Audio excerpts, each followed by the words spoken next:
Սիրելի հեռուստադիտողներ, «Գոյամարտ» հեռուստասերիալի իրադարձություններն օր-օրի ավելի անկանխատեսելի և դրամատիկ ընթացք են ստանում։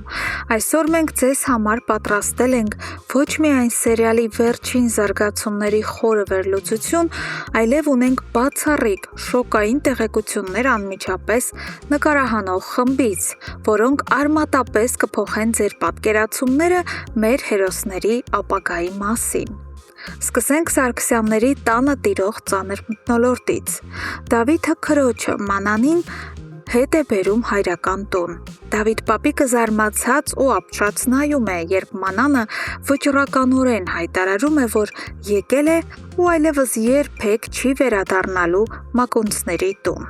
Բնականաբար թե Դավիթը, թե պապիկը չեն զսպում իրենց արդարացի նախատինքը։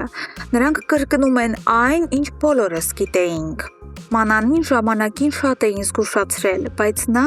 իրեն ամենագետի տեղ դնելով աչք փակեց ամեն ինչի վրա ու ամուսնացավ Գրիշոյի հետ։ Բայց իսկական փոթորիկը պայթում է, երբ տուն է վերադառնում Լեոն։ Իմանալով կատարվածի մասին, Լեոն իրեն բնորոշ բռնկուն ու անզուսպ բնավորությամբ բառացիորեն հարձակվում է քրոջ վրա։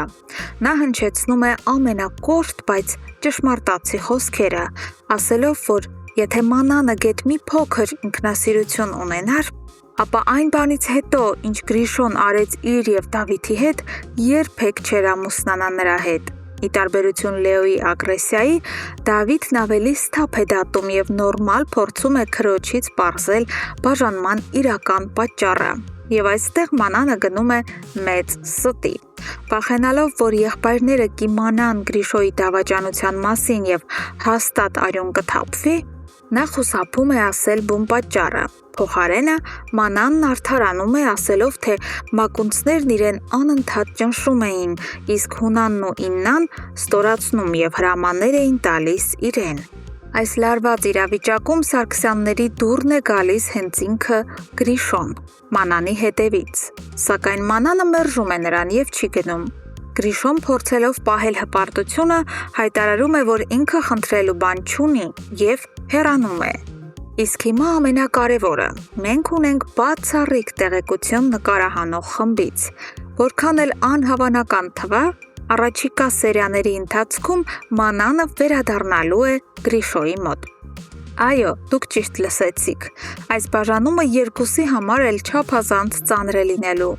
Գրիշոն, չդիմանալով կորստի ցավին, իրեն ամբողջությամբ նվիրելու է խմիչքին։ Ի վերջո նա գիտակցելու է, որ դավաճանությունն իր կյանքի ամենասխալ քայլն էր և ամեն գնով փորձելու է վերադարձնել կնոջը։ Մանանն էլ, չկարողանալով հաղթահարել կարոտը, ներելու է Գրիշոյին ու վերադառնալու է նրա մոտ, որոշելով ամեն բան սկսել մաքուր էջից։ Սա վկայում է, որ նրանց կապն ավելի խորն է, քան թվում էր առաջին հայացքից։